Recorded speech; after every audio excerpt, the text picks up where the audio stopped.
mungkin 90% karena itu. Jadi batu mustika teman-teman, batu mustika itu tidak bisa kita apa-apakan. Amit-amit ya, misalkan lagi nih, hiasan lagi nih. Nah ini batu jelek nih. Assalamualaikum warahmatullahi wabarakatuh. Salam rahayu sedulur semuanya ya, kita berjumpa lagi. Sesi kali ini enaknya apa ini? Jawab-jawab komentar, karena ada beberapa komentar yang sudah saya garis bawahi. Komentar ini membangun, istilahnya saya suka bahwa komentar semacam ini bisa dibahas, bisa kita diskusikan bareng begitu ya. Jadi kalau bisa kalian juga orang yang punya punya kecerdasan, nulis di kolom komentar juga harus dipikirkan. Ya jangan mengikuti nafsu saja, menghujat atau bahkan menghina, bahkan rasis begitu. Ya itu saya rasa untuk anak kecil semacam itu. Ya, oke, lanjut saja.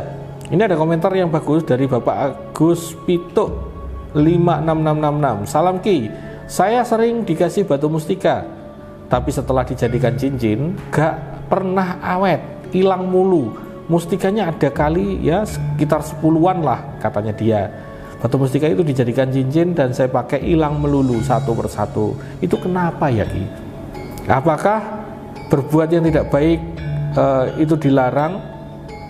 Agama juga perbuatan jelek apakah emang bisa berefek ke batu mustikanya hilang entah kemana? Oke, ini pertanyaan yang sangat bagus sekali teman-teman. Saya jawab ya teman-teman. Jadi apa ya, kalau kita bicara yang dari depan tadi, dia diberikan batu mustika, kemudian mustika itu ketika digunakan itu nggak pernah awet. Pertama jawabannya adalah kemungkinan memang tidak cocok. Anda cobalah, mungkin kalau kalian di Kudus, Jawa Tengah, coba datang ke padepokan saya, iseng-iseng aja, Ki Bagus tolong kasih saya batu mustika Ki, asal-asalan saja nggak apa-apa. Nah saya ambil misalkan ya ada batu karang ya, batu karang biasa ya buat hiasan meja, misalkan ini mustika, saya kasihkan Anda tanpa pikir panjang, cobalah, mustika ini pasti akan hilang. Karena apa? Karena tidak ada pencocokan, tidak cocok. Kalau Anda dikasihkan suatu benda spiritual dan benda itu nggak cocok, dia akan hilang dengan sendirinya gitu, itu pasti hilang dengan sendirinya begitu.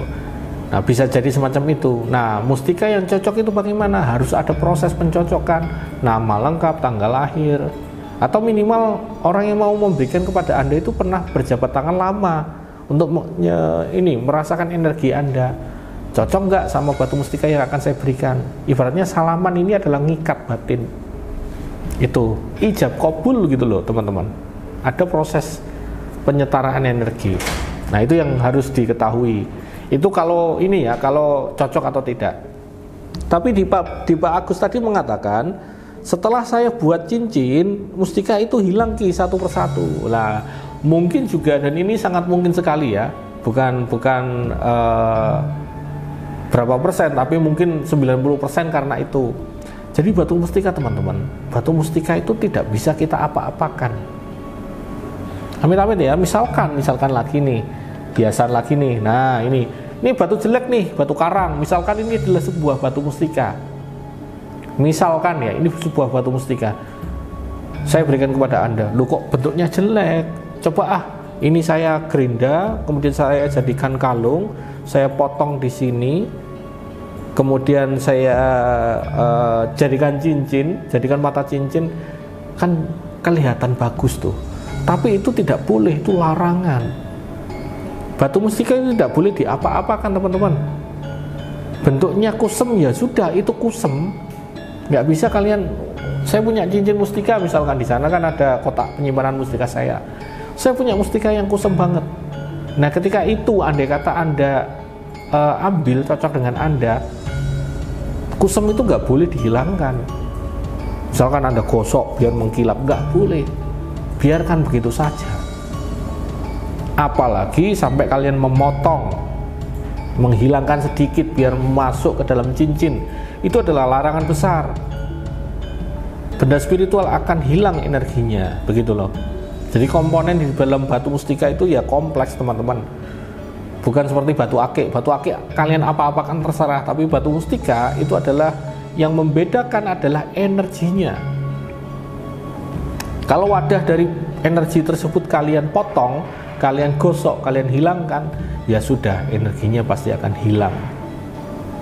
Nah, ini mungkin menjadi jawaban dari Pak Agus tadi komentarnya. Setelah dia jadikan cincin akan menghilang satu persatu. Nah, itu pasti ya. Saya punya klien juga sudah saya kasih tahu, tetap aja, Ki Bagus, batunya kok terlalu besar ya, kemarin saya potong, saya embankan, saya masukkan ke cincin lagi baru begitu, dipotong. Wah, itu langsung kehilangan energinya. Jadilah batu biasa, kayak batu akik biasa gitu.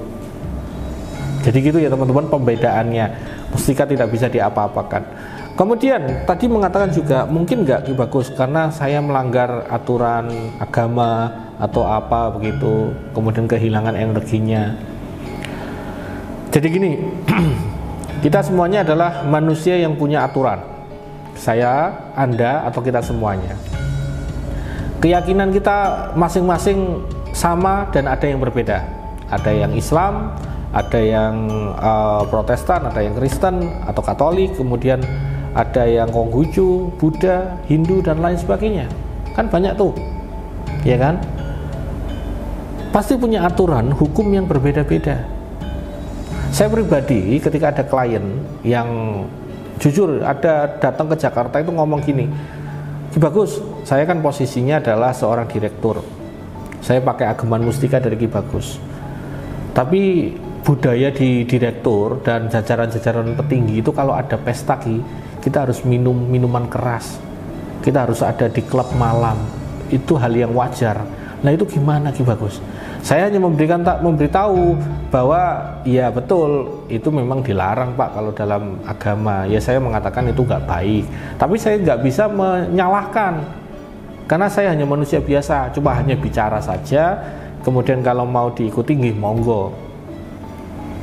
Tapi kalau hubungannya dengan batu mustika, alangkah baiknya sarana tersebut ya jangan dipakai.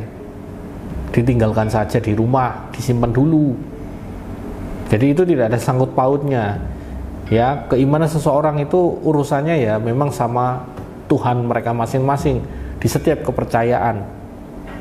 Ya kan? Kalau energi di dalam sekitar diri kita itu urusannya dengan batin kita masing-masing. Ya.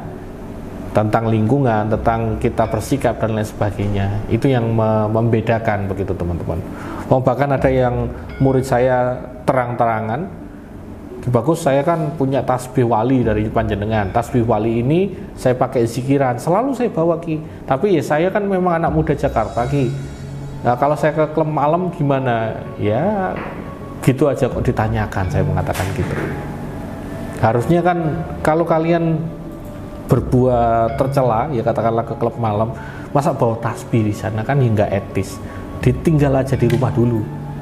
Gitu loh. Kecuali kalian ke sana mau berdakwah nggak ya, malah tak dukung gitu loh teman-teman. Jadi begitu ya teman-teman semuanya, sarana spiritual itu ya harus cocok dulu energinya. Kemudian tidak bisa diapa-apakan, tidak bisa dipotong, tidak bisa digerinda. Kemudian untuk urusan ibadah kalian itu adalah urusan Anda dengan Tuhan kalian masing-masing. Ya, kemudian perbuatan kalian juga sama. Sarana spiritual hanya membantu secara energi, tidak ada sangkut pautnya. Ya, kecuali memang melakukan sesuatu menggunakan sarana tersebut. Nah, itu yang baru ada efeknya nantinya. Oke, semoga bermanfaat ya, memberikan wawasan